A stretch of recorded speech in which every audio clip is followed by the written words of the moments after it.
Iran को लेकर अमेरिकी राष्ट्रपति का बड़ा दावा। डोनाल्ड ट्रंप ने कहा कि ईरान समझौता करना चाहता है। साथ ही ट्रंप ने कहा वार्ताकारों की लिस्ट में अमेरिकी राष्ट्रपति विदेश मंत्री मार्को रूबियो शामिल। ईरान ने कुशनर विटकॉफ से आगे बात करने से इनकार किया है, इसलिए विदेश मंत्री मार्को रूबियो बातचीत में निभाएंगे अहम भूमिका। ईरान और अमेरिका इजरायल जंग को लेकर बड़ी खबर। अमेरिका के दावे पर ईरान का बड़ा पलटवार, खुद से कर रहा है अमेरिका नेगोशिएट।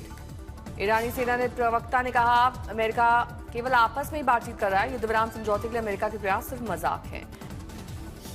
ईरान बोला इजरायल के शहरों पर हमले तेज। हाइफा, टेल अवीव और बेन गुरियन एयरपोर्ट के पास हमले का दावा। ट्रंप का बड़ा दावा। ट्रंप बोले ईरान की सैन्य ताकत लगभग खत्म, समझौता करना चाहता है ईरान। कहा बातचीत जारी है और ईरान डील के लिए बेताब है।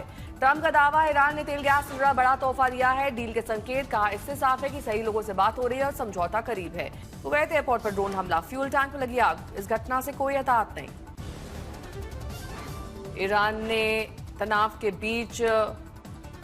तनाव के बीच फिर बोले डोनाल्ड ट्रंप, ईरान में कोई नेतृत्व नहीं बचा है। अमेरिकी राष्ट्रपति ट्रंप का दावा, ईरान परमाणु हथियार न बनाने पर सहमत, वो समझौता करना चाहते हैं, हम सही लोगों से बात कर रहे हैं। दिल्ली तनाव को लेकर सरकार ने बुलाई सर्वदलीय बैठक। आज शाम 5 बजे संसद भवन परिसर में मीटिंग। रक्षा मंत्री राजनाथ सिंह, विदेश मंत्री जयशंकर रह सकते हैं मौजूद। आज दोपहर 1 बजे कैबिनेट की अहम बैठक। सभी नजरें इस बात पर टिकी हैं क्या कैबिनेट में महिला आरक्षण बिल पास होगा। राज्यसभा में पेश किया जाएगा central arm police force bill. सूत्रों के हवाले से खबर, बिल पर चर्चा के लिए दिया गया है 8 घंटे का समय। संसद का बजट सत्र स्थगित करते हुए सहमति सरकार और विपक्ष बना सकता है, किसी भी दिन हो सकता है ऐलान। सेशन का दूसरा हिस्सा 2 अप्रैल को खत्म। सोनिया गांधी दिल्ली के गंगाराम अस्पताल में भर्ती। अस्पताल में राहुल गांधी, प्रियंका गांधी मौजूद। कहा अब उनकी हालत स्थिर है।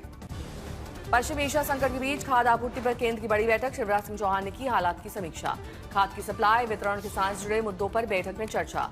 बच्चों के डेटा सुरक्षा उल्लंघन पर एनएचआरसी सख्त। 3 मंत्रालयों को भेजा नोटिस। बच्चों के डेटा के बड़े पैमाने का दुरुपयोग का दावा। बिहार सरकार ने बड़ा प्रशासनिक फैसला लिया। अब सभी शहरी निकायों का सीएजी से कराया जाएगा ऑडिट। बलरामपुर में वोटर डेमोग्राफी पर बड़ा सवाल। नेपाल सीमा पर लगे इलाके में वोटर्स के नाम बदलने के आरोप। नाम ऐसे बदल दिए गए कि सिस्टम धर्म पहचान न पाए। गुजरात में पेट्रोल डीजल एलपीजी को लेकर अफवाह फैलाने वालों के खिलाफ कानूनी कार्रवाई। राजकोट पेट्रोल डीलर्स एसोसिएशन के खिलाफ पुलिस में शिकायत दर्ज। हरियाणा में एलपीजी सिलेंडर्स की कालाबाजारी और अवैध इस्तेमाल पर एक्शन। अब तक 8 एफआईआर दर्ज, 825 एलपीजी सिलेंडर जब्त। फॉरवर्ड सीमेन यूनियन का दावा, करीब 23,000 भारतीय जहाज कर्मचारी संघर्ष वाले इलाके में मौजूद। सभी भारतीयों का सर्वे कराने की मांग। दूतावास के पास जहाज कर्मचारियों का डेटा नहीं, क्योंकि वो अलग अलग देशों से समुद्र के रास्ते आते जाते हैं। बंगाल चुनाव में वैसे हुमायूं कबीर के मोर्चे का ममता बनर्जी पर हल्ला बोल। कहा मुसलमानों को चला गया, सीट शेयरिंग पर फाइनल बातचीत। शाहजहांपुर में शहीदों की मूर्तियां टूटने पर सीएम योगी का सख्त रुख। सड़क चौड़ीकरण के दौरान क्षतिग्रस्त मूर्तियों पर तत्काल एफआईआर दर्ज, कड़ी कार्रवाई का आदेश। कांग्रेस को 24 अकबर रोड मुख्यालय खाली करने का फाइनल नोटिस। पूर्व मुख्यालय से पार्टी को जल्दी स्थान खाली करने के निर्देश। तमिलनाडु में एआईएडीएमके ने उम्मीदवारों की पहली सूची जारी की। चुनावी लड़ाई के लिए पार्टी ने अब तक पहले चरण के उम्मीदवारों की घोषणा की।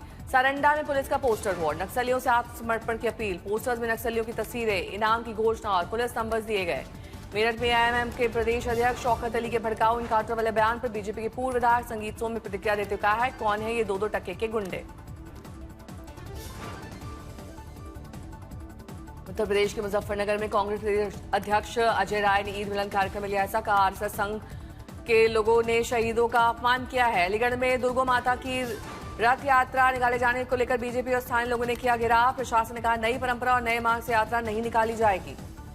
यात्रा कमेटी के लोगों ने रखी मांग, का रास्ता सकरा है, झांकियां नहीं निकाल सकते, इसलिए नए रास्ते की अनुमति दी जाए। जम्मू कश्मीर के भद्रवाह से दिल खुश करने वाली तस्वीर आई सामने। मशहूर पर्यटन स्थल गुलडंडा इस वक्त सफेद बर्फ की चादर में लिपटा हुआ दिखाई दे रहा है। भद्रवाह खूबसूरत घाटी से सज गया है। ताजा बर्फबारी के बाद नजारा काफी खूबसूरत। चारों ओर फैली बर्फ और शांत वादियां पर्यटकों को अपनी ओर आकर्षित करें। जम्मू कश्मीर के रामबन जिले से खूबसूरत तस्वीर आई सामने। पटनी टॉप सानासर रोड से बर्फ फटते ही घाटी एक बार फिर पर्यटकों से गुलजार। रामबन की मनमोहक घाटी अपनी हरियाली और प्राकृतिक सुंदरता के ले जाई जाती है। सीजन पर्यटकों को मिल रही है नई रफ्तार। हैदराबाद में कई हिस्सों में हो रही है बारिश, जगह जगह भरा पानी, लोगों की बड़ी मुसीबत। सैलानियों से गुलजार हुई कश्मीर घाटी। श्रीनगर की मशहूर डल झील में पर्यटक ले रहे हैं पारंपरिक शिकारा राइड का आनंद। देश भर में बदलेगा मौसम। 26 मार्च से एक और वेस्टर्न डिस्टर्बेंस की होगी दस्तक। 18 राज्यों में होगी बारिश। बरेली में बच्चा चोरी करने वाली महिला गिरफ्तार। महिला के पास से 2 बच्चे बरामद, पुलिस ने किया गिरफ्तार। बरेली में गौकशी करने वाले दूसरे दिन भी हाफ एनकाउंटर, पैर में लगी गोली, बोले गलती हो गई, माफ कर दो। आगर मालवा में पेट्रोल खत्म होने की अफवाह से पेट्रोल पंप पर अफरा तफरी, लोग ड्रमों में भरवा कर ले जा रहे हैं ईंधन। देवास से अफवाह से हड़कंप, ईंधन लेने की होड़ में पेट्रोल पंप पर चले जमकर लाख घूसे, वीडियो आया सामने। पटना में हिंदुस्तान पेट्रोलियम के टैंकर और बाइक में टक्कर, टैंकर में लगी आग, कड़ी मशक्कत के बाद आग पर पाया गया काबू। यूपी के बांदा में नई नवेली दुल्हन, शादी के 1 महीने बाद डॉक्टर पति को छोड़कर प्रेमी संग फरार, जांच जारी। आज चैत्र नवरात्र का 7वां दिन, मां दुर्गा के कालरात्रि रूप की हो रहे देश भर में उपासना, मंदिरों में उमड़ा देवी के भक्तों का सैलाब।